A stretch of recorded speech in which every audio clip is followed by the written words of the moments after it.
साल था 1976। भारत के एक छोटे से शहर में एक कंपनी शुरू हुई। नाम था विप्रो। अगर उस वक्त किसी ने उसमें केवल 1000 रुपये लगाए होते तो आज वो रकम सैकड़ों करोड़ होती। ऐसे किस्से सुनकर हर कोई यही सोचता है, काश मैंने भी तब इन्वेस्ट किया होता। लेकिन असल सच्चाई ये है कि बहुत कम लोग ऐसे होते हैं जो न सिर्फ निवेश करते हैं बल्कि उसे लंबे समय तक होल्ड करते हैं। पैसे लगाना आसान है, लेकिन उसे धैर्य से बढ़ने देना मुश्किल, और यही असली खेल है। जब कोई नया निवेशक मार्केट में आता है तो चारों तरफ से सलाह मिलती है, ये शेयर लो, वो शेयर उड़ेगा।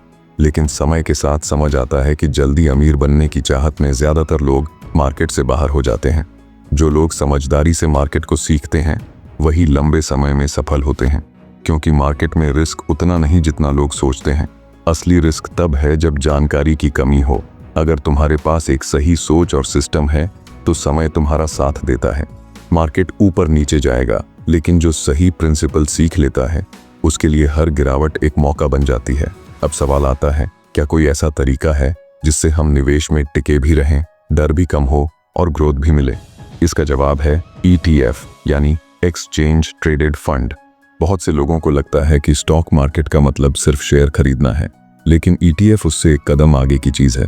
सोचो, तुम एक टोकरी लेते हो और उसमें भारत की टॉप कंपनियों के शेयर रखते हो, जैसे Reliance, Infosys, HDFC bank, TCS, ICICI, Titan वगैरह। अब वो टोकरी खुद एक प्रोडक्ट बन जाती है जिसे ETF कहा जाता है। ETF में पैसा लगाने का मतलब हुआ एक ही बार में कई कंपनियों में हिस्सा लेना।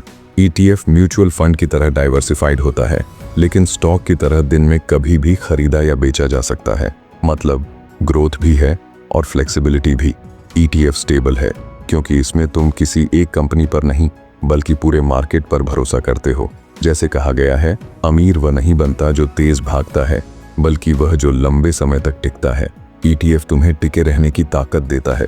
अब समझते हैं कि ETF काम कैसे करता है। भारतीय मार्केट में कई तरह के इंडेक्स हैं, जैसे Nifty 50, bank Nifty, Nifty IT, Nifty pharma आदि। ETF इन्हीं इंडेक्स को ट्रैक करता है। अगर निफ्टी बढ़ता है तो निफ्टी ETF भी बढ़ेगा। अगर बैंक निफ्टी बढ़ता है तो बैंक ETF भी। इससे फायदा ये होता है कि तुम्हें किसी एक कंपनी पर दांव नहीं लगाना पड़ता। तुम्हारा भरोसा पूरे सेक्टर या पूरे मार्केट पर होता है। मान लो तुम्हें लगता है कि अगले 10 साल बैंकिंग सेक्टर अच्छा चलेगा, तो हर बैंक का शेयर खरीदने की जगह एक बैंकिंग ETF खरीदो, जिसमें SBI, HDFC, ICICI जैसे सारे बैंक पहले से शामिल हैं। सेक्टर बढ़ेगा तो तुम्हारा ETF भी ग्रो करेगा। यही बात फार्मा, IT या एनर्जी सेक्टर के लिए भी लागू होती है। ETF का एक और फायदा है ग्लोबल इन्वेस्टिंग, यानी तुम भारत में बैठकर भी Amazon, एप्पल या गूगल जैसी विदेशी कंपनियों के शेयर का हिस्सा बन सकते हो, बस ग्लोबल ETF के जरिए।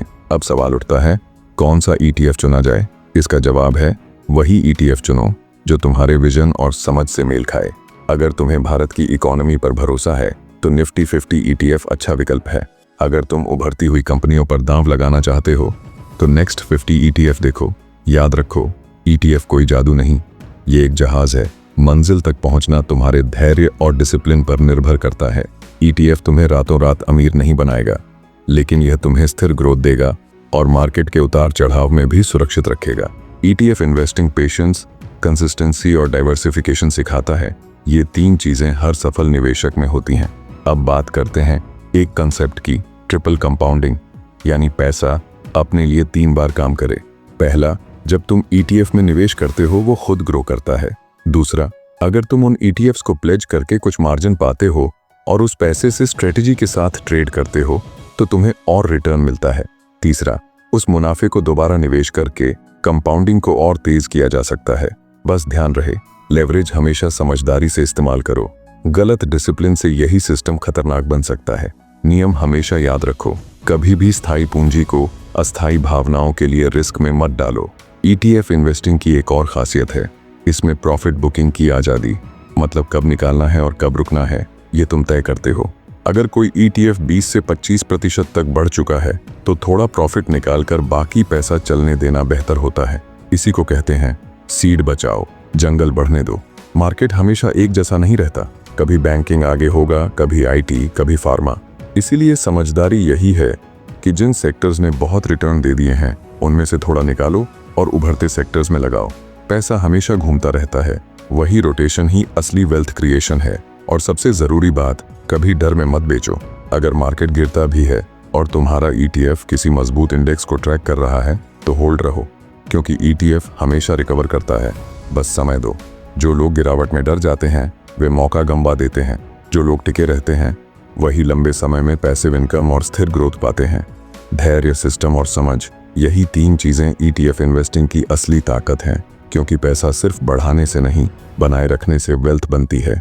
अगर आपको यह जानकारी अच्छी लगी हो तो वीडियो को लाइक जरूर करें और अपने दोस्तों के साथ शेयर करें। अगर आप निवेश, फाइनेंस और पैसों की दुनिया की ऐसी आसान जानकारी रोज चाहते हैं तो चैनल को सब्सक्राइब करें और बेल आइकन दबाकर नोटिफिकेशन ऑन कर लें। अगर कोई सवाल हो या कोई टॉपिक जिस पर आप जानकारी चाहते हैं तो कमेंट बॉक्स में ज़रूर लिखें। आपकी राय हमारे लिए बहुत मायने रखती है।